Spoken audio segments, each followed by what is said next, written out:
స్వతంత్ర సమరయోధుడు, సాయుధ తెలంగాణ పోరాట యోధుడు, కమ్యూనిస్టు నేత, గీత పనివారాల సంఘం నిర్మాత, బడుగు బలహీన వర్గాల హక్కుల ప్రదాత మరియు మాజీ పార్లమెంటు సభ్యుడు, 3 సార్లు శాసనసభ్యులుగా ఎన్నికైన శ్రీ బొమ్మగాని ధర్మభిక్షం గౌడ్ 15వ వర్ధంతి ఖమ్మం సిపిఐ కార్యాలయంలో కలుగీత పనివారాల సంఘం జిల్లా అధ్యక్షులు తొండల సత్యనారాయణ గౌడ్ అధ్యక్షతన ఘనంగా నిర్వహించడం జరిగింది. ముఖ్య అతిథులుగా జమ్ముల జితేందర్ రెడ్డి హాజరయ్యారు. ఈ కార్యక్రమంలో తెలంగాణ గౌడ సంఘం ఖమ్మం జిల్లా అధ్యక్షులు కత్తి నెహ్రూ గౌడ్, సర్దార్ సర్వై పాపన్న గౌడ్, సంఘం రాష్ట్ర నాయకులు సింగం సత్తయ్య గౌడ్, గోకర శ్రీనివాస్ గౌడ్, ఇంద్రసేన గౌడ్, దూసరి శ్రీరాములు గౌడ్, బందం నాగేశ్వర గౌడ్ తదితరులు పాల్గొని ఘనంగా నివాళులర్పించారు. బొమ్మగాని ధర్మభిక్షం గారి 15వ వర్ధంతి సభను మన సిపిఐ కార్యాలయంలో ఖమ్మం జిల్లా గీత పనివారాల సంఘం ఆధ్వర్యంలో నిర్వహించడం జరుగుతోంది. బొమ్మగాని ధర్మభిక్షం గారు భారత కమ్యూనిస్ట్ పార్టీ అగ్రనాయకుల్లో ఒకరు. వారు తెలంగాణ సాయుధ రైతాంగ పోరాటంలో కమ్యూనిస్ట్ పార్టీకి నాయకత్వం వహించి అనేక సంవత్సరాల పాటు సుదీర్ఘకాలం జైలు జీవితం గడిపారు.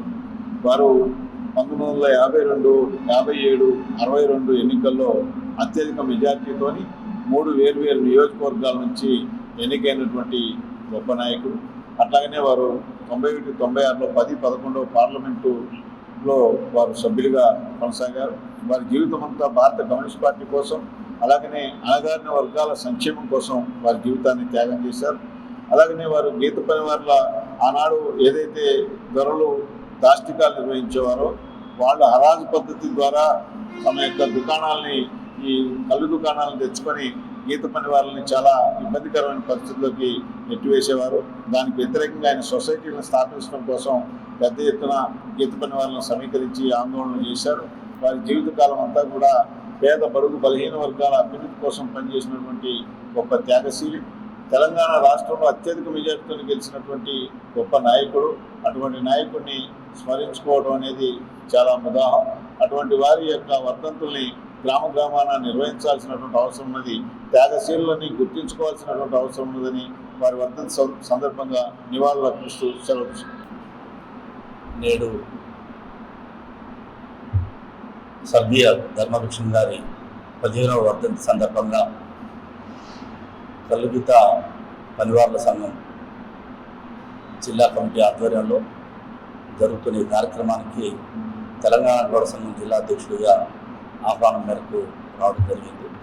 చాలా మనసులో ఎంతో ఆనందాన్ని కలుగుతుంది. నేను పుట్టిన ఈ గౌడ జాతిలో జాతీయ నాయకుడిగా కమ్యూనిస్టు పేదల ఎడల నిరంతరం పోరాడిన కమ్యూనిస్టు పార్టీలో ఆయన ఎన్నో పదవులు, ఎంపీగా, ఎమ్మెల్యేగా, ప్రజాసేవలో ఆయన జీవితాన్ని తరించారు.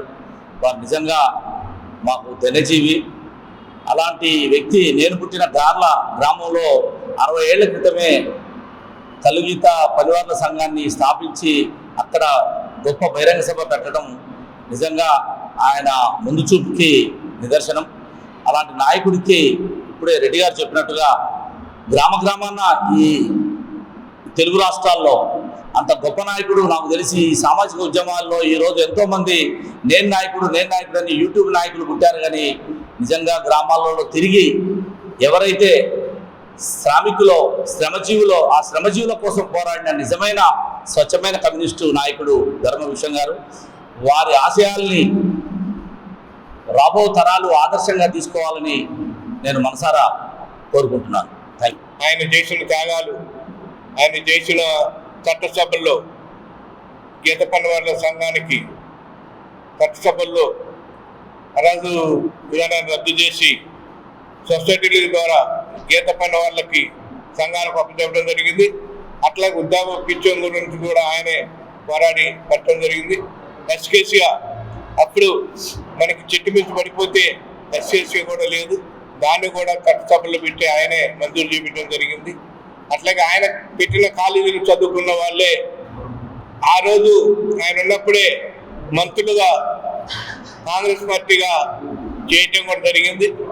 ఆయన సూచించిన కొన్ని, ఆయన చెప్పినట్టుగానే వాళ్ళు చట్టసభల్లో చేయటం కూడా జరిగింది. అట్లాగే తెలుగుదేశం గవర్నమెంట్లో ప్రతి గీత కార్మికుడు సొసైటీలకు 5 ఎకరాల భూమి ఇవ్వాలని 586 జీవో ప్రకారం జీవో దాటడం జరిగింది. అది కొన్ని చోట్ల అమలైంది, కొన్ని చోట్ల అమలు కాలేదు. ఎందుకంటే అధికారులు నిర్లక్ష్య వైఖరి వల్ల దాన్ని చేయలేకపోయారు. ఇప్పటికి ఆయన పెట్టిన ఆశయాలే, ఆయన పెట్టిన పింఛనే ఈరోజు 4,000 పెరుగుతుంది. ఆయన పెట్టిన సొసైటీలే ఈరోజు గీత కార్మికులు కళ్ళమ్ముకొని జీవనం సాగిస్తున్నారు.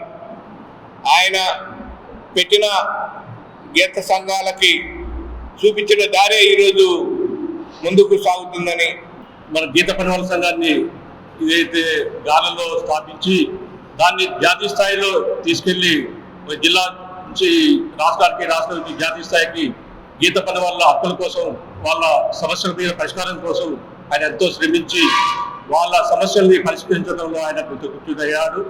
అలాంటి మహానుభావుని ఇలా స్మరించుకోవడం మనందరి కర్తవ్యం. ఇవాళ యువతరం ఆయన ఆశయాల్ని పాటించాల్సిన అవసరం ఎంతైనా ఉంది. ఆయన ఆశయాలకి అనుగుణంగా పనిచేయాల్సిన అవసరం ఉంది. కాబట్టి ధర్మభూషణ్ గారితోనే నాకు సన్నిహిత సంబంధం ఉంది. బహుశా 2000 సంవత్సరంలో ఆయనతో పాటు కలిసి నేను, తాళపల్లి రాములు గారు, గన్నారాయణ గారు ఈ జిల్లాలో గీత పరివార సంఘం కోసం చాలా సంవత్సరాలు పనిచేసినాయి. ఆయనతో ప్రత్యక్షంగా నాకున్న ఆ సందర్భాన్ని మా ఇంటికి రోజు పిలిచి ఆయన భోజనం పెట్టే అదృష్టం కూడా నాకు కలిగింది. అలాంటి వ్యక్తి ఈరోజు మన ముందు లేకపోవడం దురదృష్టం. అట్లాంటి గొప్ప వ్యక్తి ముందు వస్తాడో రాడో తెలియదు. అంత గౌడ సంఘం దాంట్లో ఇవాళ ఆయన మించిన నాయకులు లేడు. అలాంటి వ్యక్తులు మళ్ళీ రావాలని చెప్పేసి ఆయన్ని ఆశయాలను పిలిపించుకొని మనందరం పనిచేయాలని చెప్పేసి కోరుకుంటూ సెలవు తీసుకుంటున్నాం. ఈరోజు మన బడుగు బలహీన వర్గాల ఆశాజ్యోతి ధర్మభిక్షం గారు ఆశయాలు ఆనాటి రోజుల్లో హాస్టల్ పెట్టి బడుగు బలహీన వర్గాల పిల్లల కోసం వారి యొక్క చదువుని విద్యాబోధన చేయడం కోసం, విద్యావంతులు చేయడం కోసం హాస్టల్ పెట్టి కూడా గ్రామాలలో తిరిగి ఆయన చేతనైన సహాయం చేయండి పిల్లగాళ్ళకి హాస్టల్లో నిర్వహించి హాస్టల్లో ఉన్న పిల్లలకి అన్ని రకాలుగా అప్పుడు ఉన్న వసతులను బట్టి ఆయన అందజేసి పిల్లల్ని విద్యావంతులు చేసి ఒక ఐఏఎస్ ఐపీఎస్లుగా కూడా వెళ్ళిపోయేంతగా చదివించి అతను సొంతంగా ఏమనేది నాది అనకుండా తనకి పిల్లలు పుట్టకుండా కూడా చేసుకొని తన పిల్లలు లేకుండా తన అన్న పిల్లల్నే తన పిల్లలుగా భావించి ప్రజల కోసం ఇవాళ అతను ఎంతో తప్పించిపోయేవాడు. అట్లాగే తన పుట్టిన కులంలో గీత పనివాళ్ళ సంఘాన్ని అభివృద్ధి చేసి ఆ సంఘాన్ని చట్టసభల్లో తీసుకెళ్లి చట్టసభల ద్వారాగా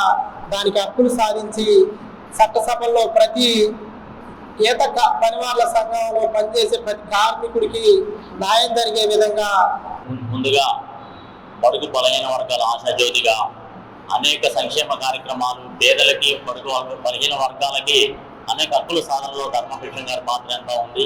అదేవిధంగా రాష్ట్ర వ్యాప్తంగా గీత కార్మికులు ఎదుర్కొంటున్నటువంటి సమస్యల మీద అనేక పోరాటాలు నిర్వహించి వాళ్ళకి అనేక హక్కులను సాధించి ఘనత మన ధర్మభిక్షం గారిది.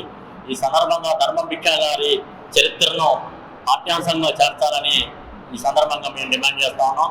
దాంతోపాటుగా